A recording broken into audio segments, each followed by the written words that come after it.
All right, so are you ready or? Yeah. All right, so our next speaker is Bin Yu, and she will be talking about complexity, interpretation, and decision trees in pursuit of simplicity and relevance to society. Yeah, thank you. Should I take it away?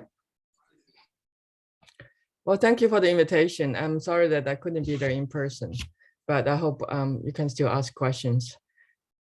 Actually, today is July 4th in the US, so I made my efforts to get out early. So I'd like to just start by saying that I have been always very interested in simplicity of things, and simplicity also in the philosophy of science, kind of embedded in outcomes research. The claim is that simplicity ought to be one of the key criteria for evaluating and choosing between rival theories, alongside with consistency with the data, coherence with accepted background theories. And it's attributed to Williams of Ockham, who was a Franciscan prior, like in 700-800 years ago. And simplicity is also a criteria that I follow in my own research, right? There's this famous quote from my late colleague, David Blackwell. Basically, I'm not interested in doing research, and I have never been. I'm interested in understanding, which is quite a different thing. And often to understand something, you have to work out yourself because no one else has done it. So the takeaway for me is that I need simplicity to understand things. I think it goes without saying that if you understand something, usually it's pretty simple, or you really understand the essence of things. And when I got into this more quantitative research in pursuit of simplicity, it was late 80s. And my thesis actually at Berkeley was on minimum description lines on one part, the other part is on VC theory for dependent data. So it's kind of covered both the theme of the workshop. On one hand, I learned about Kern-Guard complexity and algorithmic complexity through MDL, and at the same time was looking at empirical processes, later became the foundation of machine learning. And we see dimension, random access complexity. And one operational meaning of this complexity, just like Shannon's information theory or entropy is the limit of coding, then the complex measure actually appear in important ways in generalization performance calculations, such as risk or bounds on generalization error. So it's not just because it's good to give these names to these different quantities, but it's also because they are relevant to statistical inference and machine learning. And often the complexity measure is a multiplier of number of parameters, right? AIC is like a constant factor, BIC has a constant factor related to the sample size, MDL has intimate connection with both BIC and also Bayesian selection criteria like Bayes factor. And from the practical point of view, right, we need to do calculations about how many samples do we need, right? Usually we use number of parameters in linear models as a very good measure of complexity. Well, assume the covariates are not very dependent, then we can do some quick calculations about to get certain efficiency. For your estimation, you want certain number of samples collected. And then in the analysis phase, when you fit models, now we have ever increasing possibilities. You do a quick calculation saying that, well, this is too many parameters.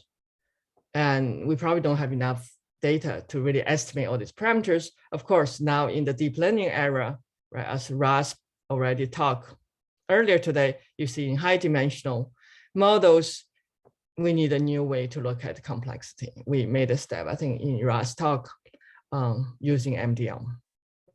And to relate to this talk, for me, complexity is also at the heart of interpretability for trustworthiness of AI and data science. Right? Usually you want to argue that this interpretation of this model is interpretable because it's simple, and therefore you want to have a formal measure of complexity to argue that it's simple, not just because it looks simple to you. But the complex measure has to be agreed upon, but people actually use these models. And then if you go forward 20 years from 1980s, we enter the last really glorious area of machine learning, which is boosting and kernel machines, right, in the early 2000s. And that's why I went into machine learning, actually, because there was this myth at the time, boosting seemed to raise overfitting since the test error keeps improving while training error is already zero. But the younger people, you probably see this just exactly happening with deep learning as well.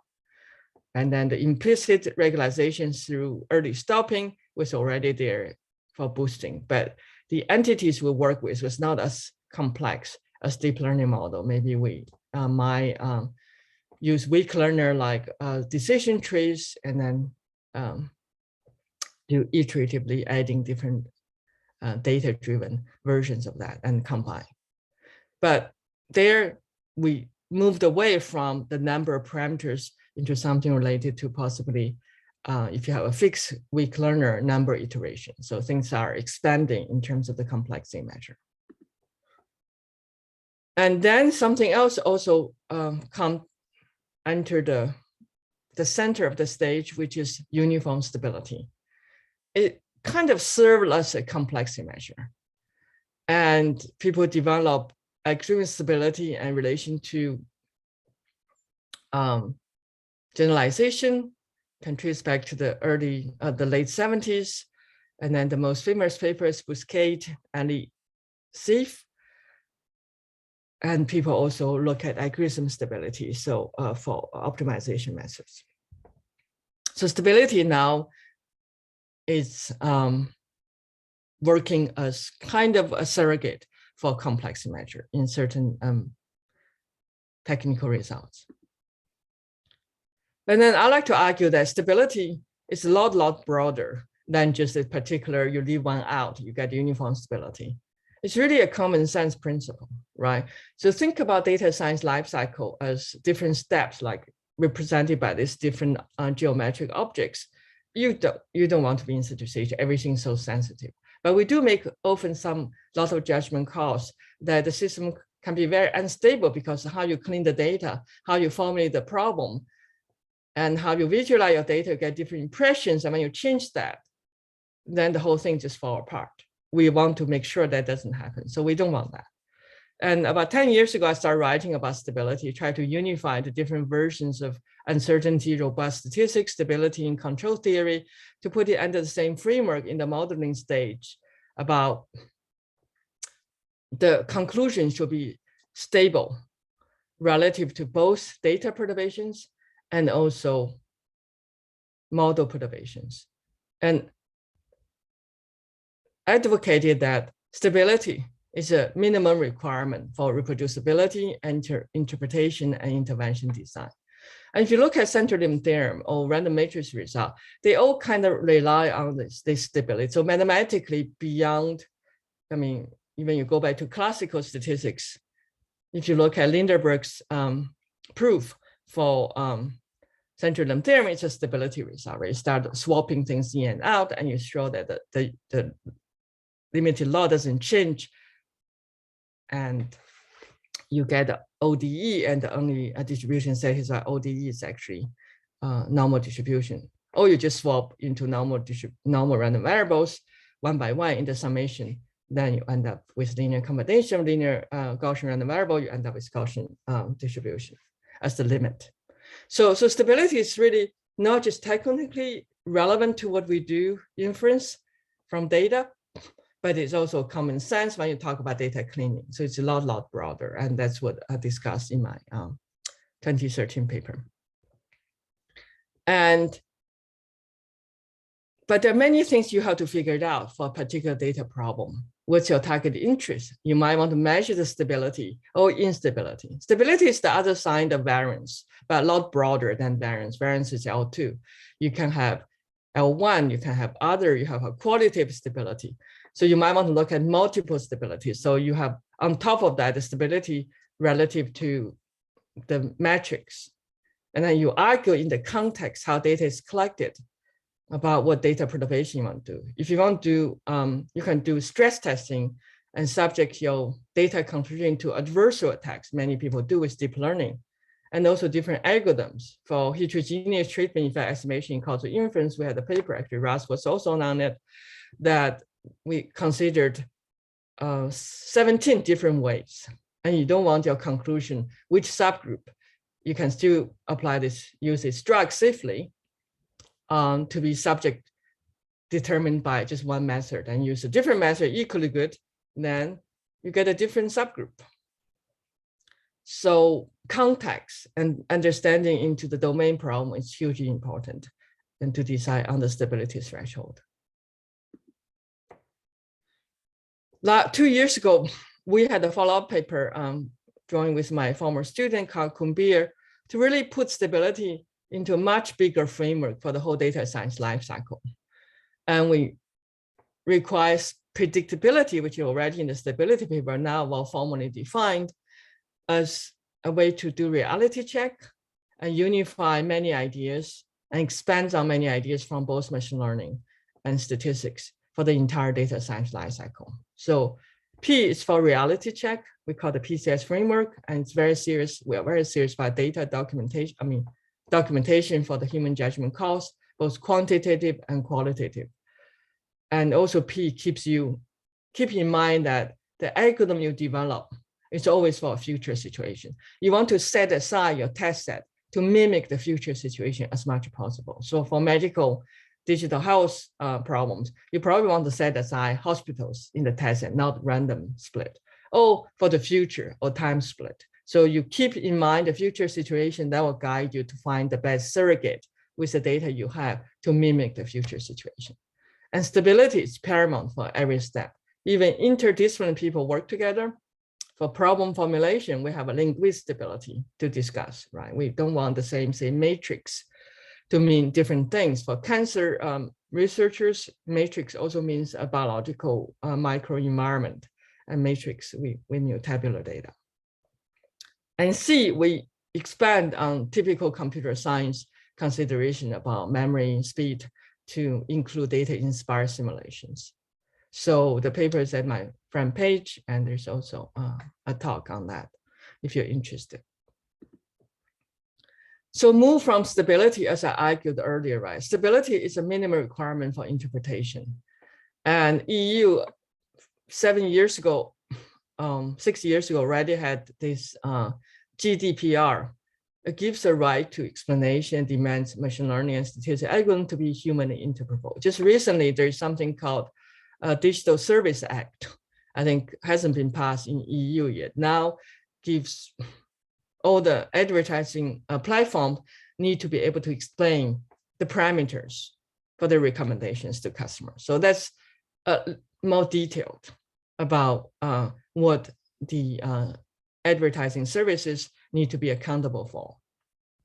So it's expected to be taking effect in early 2023.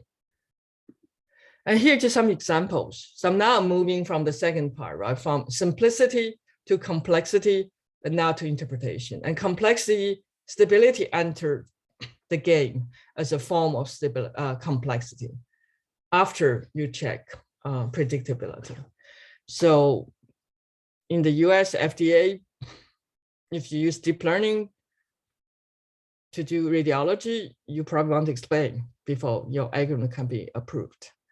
And I work with Drosophila biologists. We want to know how genes interact for the embryo to grow, development biology. And we also work with cosmologists to understand how to estimate the origin of the universe using simulated data, and deep learning works best. And we were able to distill ResNet with 10 million parameters to about only 10,000 parameters using data-driven wavelet. We call it adaptive wavelet distillation. So that's also on my website. And then the typical machine learning tasks like sentiment analysis. That's where we started on interpretation. Now we enter interpretation. We have this paper 2019 for my brightest students, Jamie, Shandon, and Reza, and Carl, to really try to define what we mean by interpretability and interpret machine learning, so we know when we say we want interpret machine, what we mean. So the key is really define 3 criterion. predictability, as I mentioned, as in PCS for reality check. I don't think we want to, some people, for diagnosis, you might want to interpret. But still, if you have random toss, I don't think even for diagnosis, you want to understand why it gives you random toss. At least you want some signal to say to improve. So you're on the right track. Maybe I can imagine, maybe something, if it's random toss, you just love the algorithm, you want to understand why it gives you random toss. So for diagnosis is one thing, but here, interpretability we're talking about is post hoc. The model is already fitted. So you want reality check before you interpret model for customers like the GDPR customers or the DSA internet platform providers. And then you want descriptive accuracy in the domain, right? Does this model make sense? It makes a lot of sense to do deep learning in the cognitive type of task. And it's harder, it's a more stretch in the genomic area, but maybe that's what you should strive for. And relevance to a particular audience and to a particular problem, particular goal is key.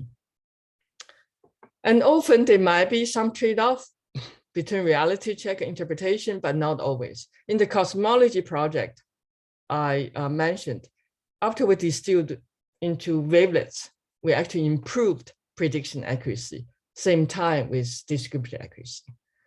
And relevance for a user, post hoc, needs predictive accuracy or reality check. But for model diagnosis, that's what we mean here is a different requirement. You might want to look at bad models too. So this is the usual kind of qualitative trade-off people usually believe, right? Descriptive accuracy is related to complexity, right? If you have even decision trees with 1 million splits, I don't think it's really interpretable or descriptive anymore. So shallow trees, we think it's descriptive, and usually people use number of trees, number of leaves as a complex measure. As I'll show you, there's some technical result we can derive, it appears in the right way in the technical expansions. And logistic regression because linear, and then random forest and deep learning. But as I said, this is not always you lose one. If you have insight or domain knowledge compared with off the shelf methods, you often can improve both predictive accuracy and descriptive accuracy. I think that's what the physicists are learning.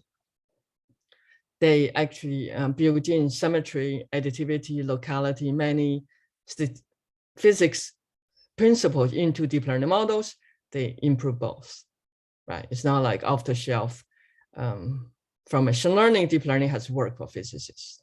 You need to build in domain knowledge and then improve both. So this is just what people usually believe. It doesn't always work this way. So now, as I mentioned, decision tree is one of the most interpretable methods, especially when the decision is not large. And now moving to my second part, in pursuit of relevance to society, right? So increasingly our society is affected by algorithms. And algorithms have been used to make decisions on, as I will get to, whom to give CT scan after injuries. Kids get sick, get abdominal injury, go to ER. You can send them to CT scan, but there's radiation. But if you don't, you might miss internal bleeding.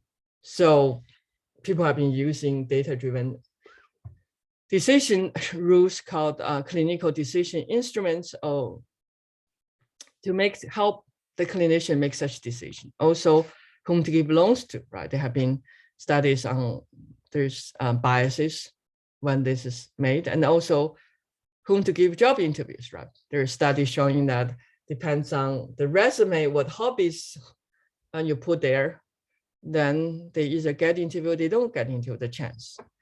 And whom to grant pros to.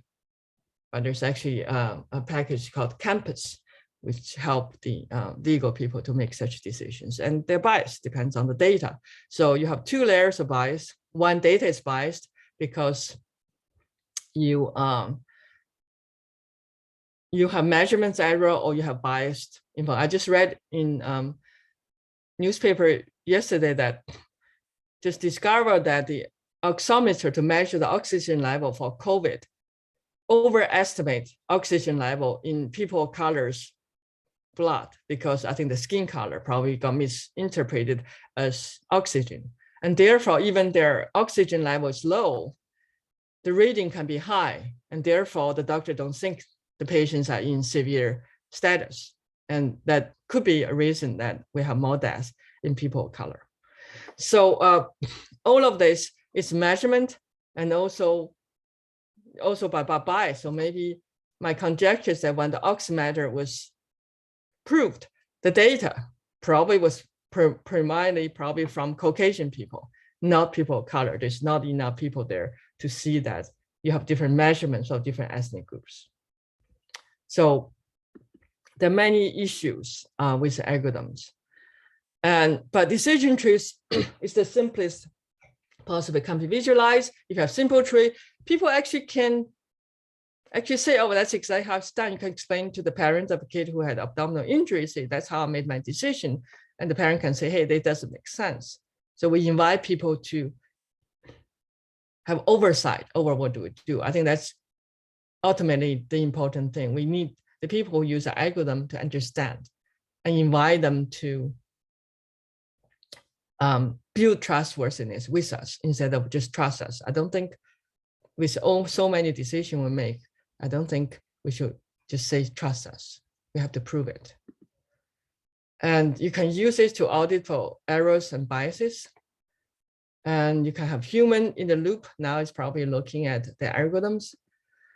And as I said, we can distill trustness by being transparent and facilitate understanding counterfactual reason for scientific insight, right? A lot of this about gender bias is going counterfactual to say, well, if you change the resume label from man to woman, what will happen? But it's not as simple, because when you look at the woman's name, even with the same prestigious colleges, you're not just changing that, you're also changing the prestige of that college. So it's pretty complicated for those experiments. Really, the relations between the different variables cannot be broken just because you flip a gender. So in my pursuit of relevance to society, we have engaged with a doctor from UCSF, Aaron Komboleth, the guy with a suit.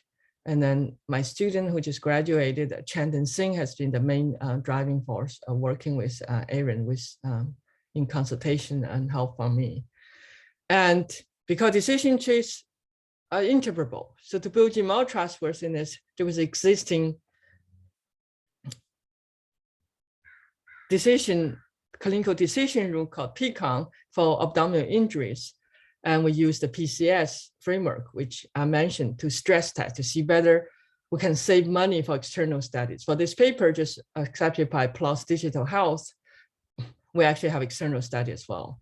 But if we can use this perturbation analysis to build in more trustworthiness and possibly have stronger evidence for causality, then we can screen out many non-stable clinical decision rules, and therefore without having to go to external studies, right? It doesn't prove, we also mean, but we can screen out a lot of things. Even when you do reasonable perturbation is not stable, then you don't have to go for external studies. And this is one decision tree. You can see when kids come in to see whether there's abdominal drama, and then you have these different scores you can get, and an examination like abdominal tenderness. So this is one of the decision rules. So if you look at decision rules to look at predictive performance, and the decisions, so this is a mean ranking, and like you see a gap, right? The right ones seem to be ranked higher if you have more sophisticated methods like ensemble trees, boosting, or random forest. And can we bridge the gap? Can we keep interpretability at the same time, get the predictive performance? Because that's important too, right? For clinical decision rules, you're really interested in sensitivity and specificity, some different versions of type 1, type 2 error. You want both to be high.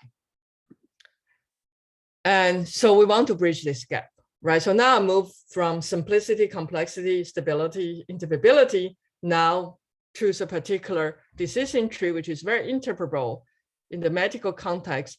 I want to improve about decision trees. So that's the next part of my talk. So for the rest of the talk, I will show you a statistical limit result to show that for certain additive structures with derivatives for each component, continued derivative lower bounded, then decision trees just cannot reach the minimax rate. So it indicates that decision tree is the mismatch for additive type of models under technical conditions. And then we modify the CART algorithm into something called fast interpretable gradient-based sums of trees. So we go for sums of shallow trees, and then we have some oracle kind of theorem to show that we're capturing the right structure. Any questions at this point? Okay. No? Yeah, no questions. Okay. So let me go to the second part. So this, I really should acknowledge my amazing team, like Yanshu Tan, who just postdoc, and Chandan Singh, who just graduate mentioned, Kay and Nasari, graduate master student, and my current student, Abby Agron, for their really amazing work. My role on this is basically helping them along, but they were really the driving force for this works. So the first paper appeared on the lower bound in AI stats, and the second paper, we're expanding it to more flexible algorithm. And all the algorithms are implemented in our iModels package. And I'll mention that in the back. So if you look at decision tree theory, there are three clusters. One is feature importance, right? People showing, including ourselves, we have some work too that you have problem with MDI, right? We have another paper try to improve on that. So that's about feature importance. And then there's another class of papers on assuming Lipschitz conditions for the underlying function for consistency that reads for CART and random forest. And people can show point-wise normality for some random forest, like point-wise regression estimate. But none of this really give insight about why there's a gap between the decision trees and random forest.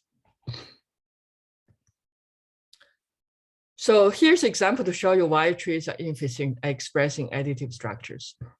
So this is something actually we have another paper show random forest can be consistent picking up this we call local spiky sparse model, always linear combination Boolean functions. Even without adding noise, we want to get at this additive Boolean relationship. But if you run a decision tree on this pure data without noise, it had to really accommodate because the additivity is not really well accommodated. So you can see X3 gets repeated split down. The zero just because we pick zero, but there can be other threshold. So the same features get repeated split down and not really, if you want to interpret this split, you're going to imagine that there's a three-way interaction X1, X2, X3, and there's a two-way another three-way interaction X1, X2, X3, instead of much simpler X1 and then X2, X3's interaction. So that's kind of, it's a common problem. If you have additive structure, decision trees have to try really, really hard to accommodate because it's not in their nature to accommodate additive structures. And we really operationally show that degree of freedom is correct to use number of leaves. Before, like people use it, it's very sensible, but now we have quantitative results to show that actually number of leaves deserve to be the complexity or degree of freedom. And here you can see that it's more complex. So we don't have the simplicity. And here's an example, you have an additive linear relationship. And the mean square error CART struggles just cannot go down very fast. And XGBoost does the best and random forest, both substantially better. when sample size increases, as we were alluding to with that simple example. So not just additive Boolean functions, additive linear functions also have a problem. And additive models are relevant because many real-world data sets actually have additive structure. And if you go to physics, I just came out from interval machine learning workshop from Simon Sincere last week, and physicist was talking about additivity is a principle in physics. And evidence is like we use ordinary squares all the time. Classical statistics were very much based on that. We saw many problems with it. That's additivity. And because of that, there's large literature on additive models. And this is just the books and software to fit additive models. So now let's look at a precise form of additivity, which is make things easy on the compact space, because when you fit trees, the domain doesn't matter because you can adjust for that. And T, the orange T is just any tree, because we're doing lower bound, we're not doing data trees. Any tree, even you have oracle tree, you cannot do additive structure as well. So that's the game. And you have training data, so we're looking at square error risk. Okay, the typical linear regression model with additivity and the additive of noise and independence and mean zero, so on and so forth. And we do need the assumption that the derivative of the component has to be lower bounded. Then for any T, right, it goes without saying that beta 0 has to be larger than 0, then you have this lower bound. Okay. And if you compare with actually earlier work from my student, myself, Russ Goody, Martin Wainwright, that there's a gap. Unless you have only one component, S is 1. But if you have S, it's not really, only one component, it's not really additive model. So there's a gap. So we see that the empirical performance gap, now it's qualitatively validated by this theoretical result and compare with existing minimax rate. So now you can actually see that empirically for that problem, then the slope is much slower than the random forest and XGBoost, the ensemble method. It's a separate question about whether random forest reached that lower bound and XGBoost, but definitely better. So let me just give you a glimpse into the proof. So we do a bias variance trade-off, because if you look at decision trees, you actually have, after the tree structure, which we're using T, it's a fixed structure, each end node just doing the average. So that's a very simple operation, and that makes things possible. You can do this bias variance decomposition. And then we're able to see that for any tree, it's really a lossy code, right? You just partition the space, and we make a connection with redistortion theory and use Shannon's redistortion diffraction and do some calculations. And then that's how we prove the lower bound. So here, the takeaway is that the complexity, people already use it, but now we have a mathematical ratio that complexity is actually number of leaves, right? The same generative model as I showed you. And then the L's are the different regions. Just imagine the simple case. And you can more or less show that the risk has two parts. The first part looks like variance, but it's actually variance when X is sampled from a distribution, so it's a random variable. That's why I can talk about fx. And then it can be rewritten as a bias term. So it's really bias variance trade-off, and number of leaves really play the role. If you have linear model, it'll be P, the number of variables you use in prediction, right? So now that's what it is. So this is really established complexity as the number of leaves. And using this lower bound, we basically, if you look at the paper, you first show that for linear models, then you have linear term and we have derivation. This is basically turn things more like a linear model. And then you can use the number of leaves as the number, M is the number of code words. And then you use the rate distortion function. And then you can get a lower bound through rate distortion function. And then you calculate the rate distortion function for special cases with this lower bound on the derivatives. And then you get the rate as I showed you. So back to this motivating example, right? We now understand a little better why trees cannot do well with this lower bound compared with optimal rates. So now we know that there's a fundamental difficulty with trees, not just because CART is gradient, right? But this is any tree. So it's not about the algorithm, it's about the tree structure. So we want to grow multiple trees and then add them up. So what we mean by this entanglement, it means disentangle the different additive components. And we also want to preserve additivity. For each, remember that Boolean function have higher order interaction. That's what we work on in genomics. Actually, we feed such models and we find high order interactions. But we actually didn't do the additive part. That might, the additivity might bring more leverage to our earlier work called iterative random forest, which have been very successful in empirical Drosophila biology and also recently cardiology studies.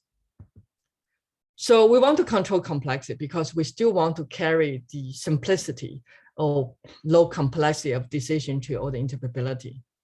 So we want to control the number of trees. So you say that random forest is also adding up different trees, right? It's true, but the trees you grow, usually too many, 100 of them, and each can have many, many nodes, so you lose interpretability. Same with XGBoost. So we want to control these different splits over different trees together. And we want to improve prediction performance over CART. And we want to have fewer false discovery for interactions, right? Remember that simple example, the repeated split give you false discoveries about three-way interaction, which doesn't exist in the simulate, in the generative model. So we introduced FIX, fast interpretable greedy tree sums. And we do a flexible number of trees simultaneously in a sum with control number of total splits with backfitting of residuals. So I think I'm a little low on time, so let me go a little fast.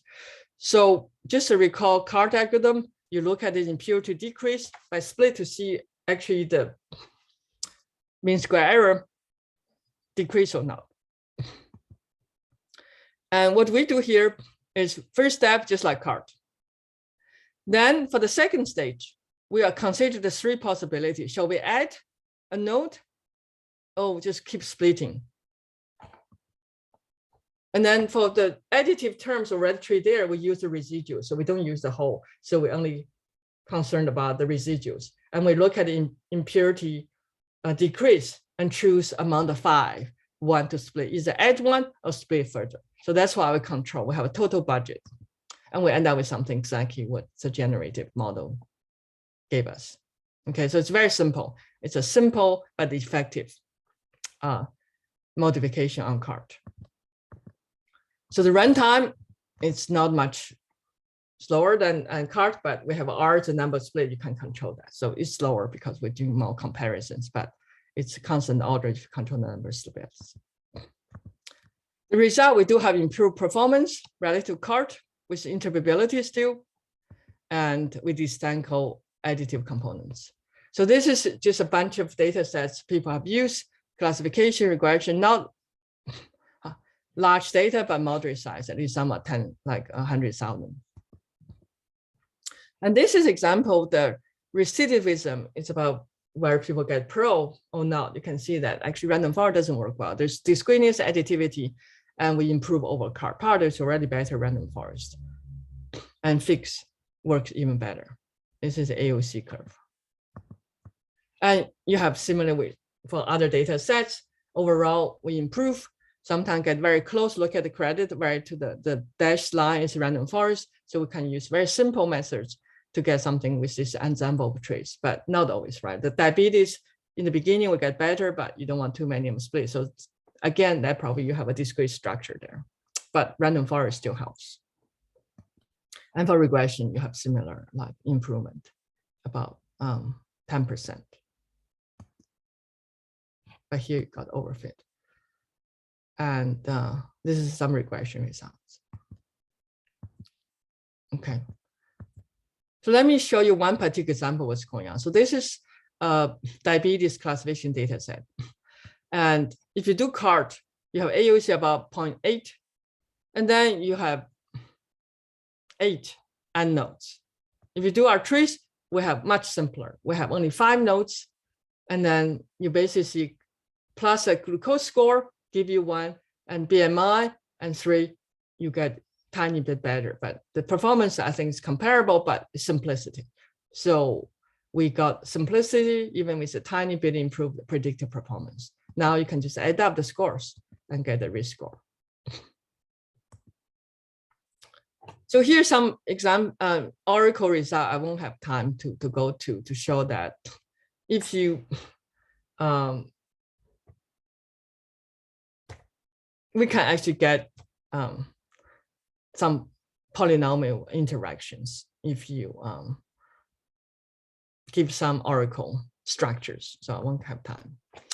So back to the paper, we're now actually merging 2 papers into one, have now James and Almar joining the team, that we now, if you have group structure by age for the kids, then we have a soft way of combining strands between the fig trees across the 2 groups.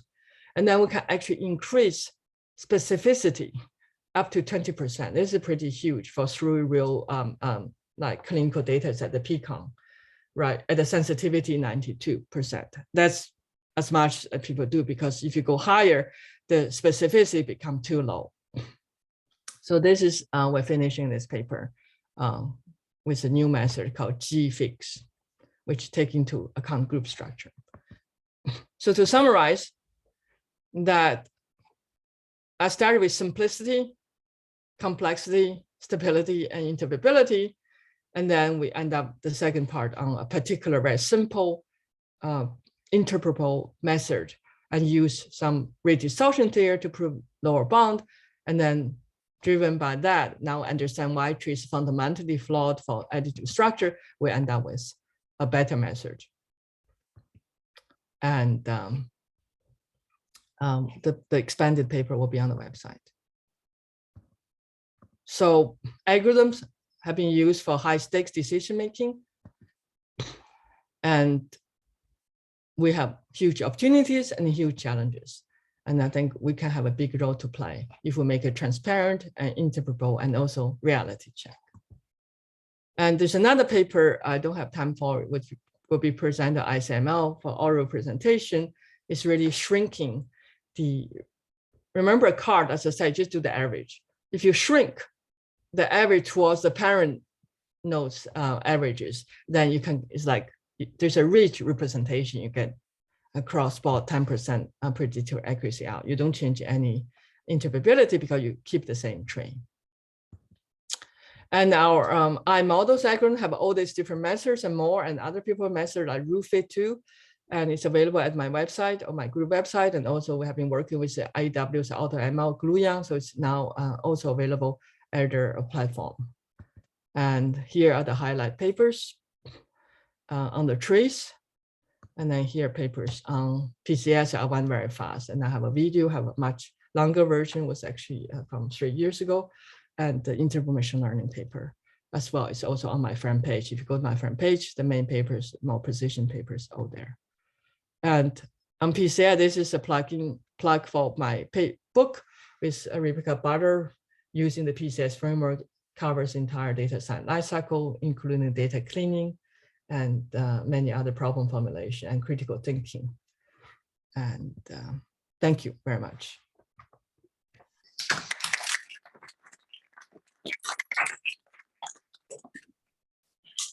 Questions? Try this. Hi, can you hear me? Yes. Yes. Hi. I was wondering if you've considered like a kind of Bayesian interpretation of adding together trees as sort of computing a posterior mean, or each tree would be a sample from a sort of posterior distribution given the training set. And I wondered have you thought about it in that kind of Bayesian point of view at all? We haven't, and we're looking at BART, which is a Bayesian, but I think BART doesn't have explained the structure. I'm sure people probably can put some priors on that, but we haven't done that. Our work, because Bayesian, unless you make things simpler and get better performance, I think I wouldn't go there, but we haven't tried. So that's the answer. And for me, I like simplicity, and Bayesian, when you go through MCMC, it can get quite involved, Right? And worry about interpretability. I think but we haven't tried. So you're welcome to go there. Yeah, we have some analysis paper on BART, so we are studying that, but we haven't. We're happy to study Bayesian algorithm, but we haven't designed a lot of Bayesian algorithm in my group. We tend to do the non-Bayesian route. Yeah. Thank you. Yeah, thank you for the question. I think there was another question. Just about.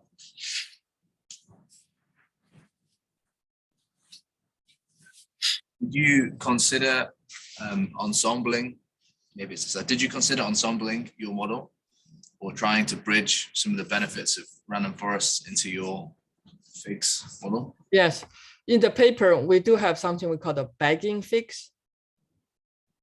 In the expanded paper, we do have a data result, so we get very close, mostly close to the random forest and XGBoost.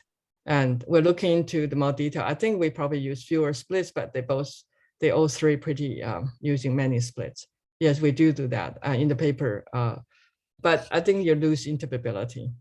But we do have bagging FIGS in the expanded paper, which we are finishing now. And have you considered using them for distillation? So you train a neural network and then train your FIGS to represent the function that the neural network has computed to try and understand what it's doing? We haven't gone there yet, but we have done distillation of wavelets from, as I mentioned, from deep learning. Yes, definitely that's a possibility. We haven't gone there yet. So that might give us more interpretability, exactly. Because for the medical domain we work in, we haven't used deep learning to even train the decision rules. But yeah, it's a feasibility. It's possible. This is pretty new. We're still doing the pretty basics right now. And also in the medical domain, we haven't fitted deep learning models. But it could be interesting to see how we do that with the other two examples. Yeah, definitely I agree with you. It could be something we should try. Thank you. All right. Okay. Thank you very much. Thank you. Thank you for having me. Thank you very much. Okay. So next speaker, Samuel Alexander.